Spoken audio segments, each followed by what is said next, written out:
Hey class, welcome back to another lecture slash synopsis or whatever we want to call it, but it's on demand paging, which is kind of at the center of what this chapter is. You're going to be surprised what follows, but you probably read it already and probably been a little confused.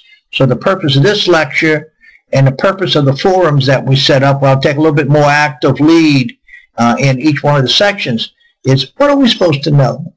And keep in mind, I think our final goal might be, hey, I want it black and white. I want it as clear as possible what it is that you got to know. All right? And a lot of times when we do this, we learn. So it's a process. So let's begin. What is demand paging? Let me begin with a few definitions. But, you know, we should get the gist of it. What paging is. It's a copy of memory that can be stored in disk, or it could be in memory itself. So as we learned in Chapter 8, I think we talked about lazy swapping in Chapter 8. Back then, we had to load the entire process into memory. Now here, we're making improvements. We're saying we're only going to load certain pages. Now, a typical page might be 4,000 or 4,096. They use the term 4K. That's how big a page is. So if you look at a program, you know, a program is thousands of executable code, but they break it down into 4,000 chunks. And then in virtual memory, there's a mechanism that we can use to let's call it bookkeeping, to keep up what's in memory, what's not in memory. But at the heart of it is a lazy swapper. Now keep in mind, the author at the bottom of at the beginning of the section 9.2, he talks about what a pager is and what a swapper is, but he confuses me because he doesn't adhere to the terms that he set up. So a lazy swapper or a lazy pager, that's at the heart of it. But basically what it's saying is that a page is out there on disk until it's needed. All right. So let's go to the next slide. What are the basic concepts? Again, now, pure demand. Let me begin with a couple more definitions. You see those little question marks? You know, that's pretty much definitions. But what I really like about OneNote is at the end of the section, I can say, give me all my question marks, and I can stick them on one page. And then sometimes I use the exclamation point for another query. So it's like a database. I really highly recommend it for all you people. Now, demand paging. You know, pretty much like what I said before, it loads everything in the memory at the same time. Now, locality of reference. Again, I was a little confused with the author's explanation, and I did a little research on it. And if I wrote this, I would have called it temporal locality. But locality means that a process is typically, it needs this data. But then they stand a chance of maybe having it swapped out, and they really don't want it swapped out.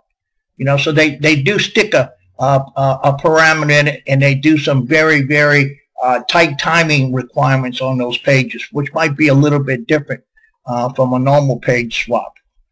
Page table is an example in a book that shows you what the page table is. Secondary memory, most of the time in this book, we're talking about disk. And then he uses a term called memory resident, which is saying that, hey, the page we want is in memory. All right. 9.5 in the book, man, it's really great figure. And if you note, he shows you a process with 8 pages of logical memory. Now, in this particular example, only 3 pages are in memory, and he tags them A, C, and F. So you can see off to the further right that the, oh, I copied that wrong, that some other pages are on disk. All right, so I made a mistake right there. I think A, C, and F are in memory, so the rest of them are on disk, and they haven't been brought in yet. Now, the long table kind of in the center represent a snapshot of the physical memory where A, C, and F are stored. So, you know, what happens in the process when we need to go ahead and we need to bring a page back in? All right, so the first step is access to an invalid page causes a page fault. All right, it checks validity. Now, this can be a little confusing, but if you look at it very closely, if it's invalid, we terminate. You know, right there you can stop. But that invalid flag really has 2 meanings. It could have been that it was valid and that it had been previously brought back out. And it's kind of hard for me to know. If you got two flags, you got two meanings. It's either invalid or invalid. So it was a little confusing. All right. So we're going to be dealing with pages that need to be brought in. We don't have invalid pages. But the next step, we got to find a free frame. After the schedule, the operating system schedules an I/O process to get it in. Now, typically, in operating systems, whenever you deal with I/O, it's slow. Whenever you deal with it, you're going to open up a thread. You're going to give it the lowest priority that you can. All right.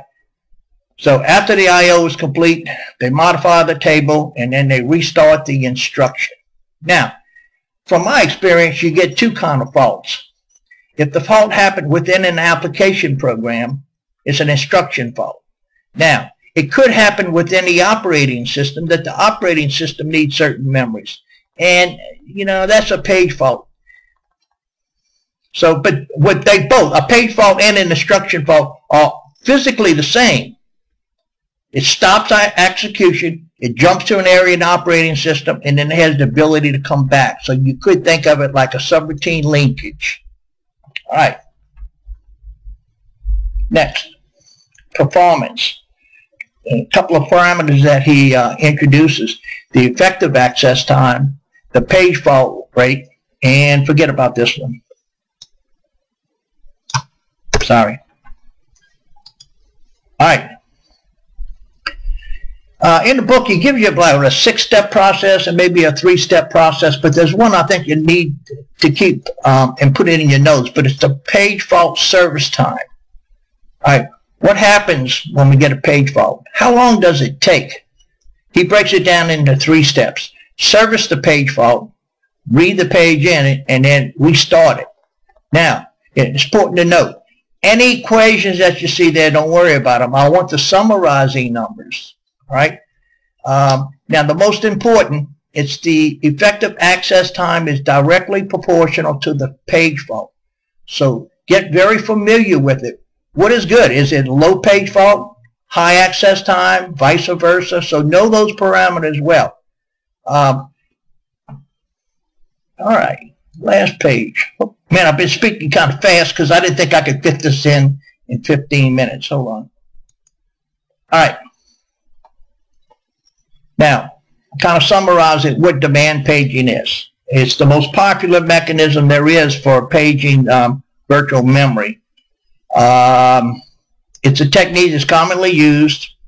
The book has a thorough discussion on it. This is a really pretty good chapter. He gives a lot of examples and supporting figures to explain what is going on, and does give you performance numbers. Now, this is section 9.2. What's next? All right. Now, this is a little bit different. In section 9.3, he's going to give you a new technique. And again, every time they offer a technique, it's fixing a problem. I can't say this enough. All right. Now, in this one, there's some operating system overhead. And there's 2 typical ways that you could start a process or a sub-process. It's called forking, and it's called the exec function.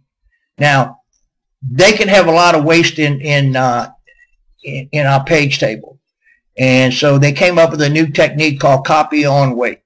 Now, do you have to know the specific details? No. But you have to know what it is fixing and what the benefits are. All right. Now, 9.4, man, 12 new enhancements on page replacements. Okay. Now, again, each one of them fixes and a benefit. Or you can say it has pros and it has cons. Now, I'd like to see one big table, you know, with the pros, the cons, you know, what is fixed, the name of it. Now, if they have some supporting numbers, just basically summarizing type numbers. Now, with the next couple of sections, I'm going to lead forum discussions on that. So I'm going to take the lead on that. But what I'd like to see out of this is maybe a table. And I know there's a lot of people out there that are so organized. Man, I wish I could be like some of these organized people. Maybe they might come up with a good format for what this table may be. Now, some students may already have it because I'm a little behind you guys. You know, we tried to change the course up a little bit. And I better hurry up. I think I'm running out of time. All right. This concludes the video portion. So I'll put a new message out on the website tomorrow. I'm going to put a couple of threads in our forum. Now, get active in here. Now, the one you're going to be graded on is going to just be a discussion forum. So I'll put some questions out there like we had on the essays. You know, you can keep it around 500. It doesn't have to be long. So 500 could get an A. So no footnoting problem, references like we had before, but it's nice to keep up with the references. But I'll have all that documented in it. And I'm going to try to get that up maybe Monday or Tuesday. And then we're going to go ahead and look at the schedule. I believe we can fit Chapter 10 in, and then I'll go ahead and schedule the final. The final is going to be just from the last test. So that concludes it. See you in the forums. Thanks.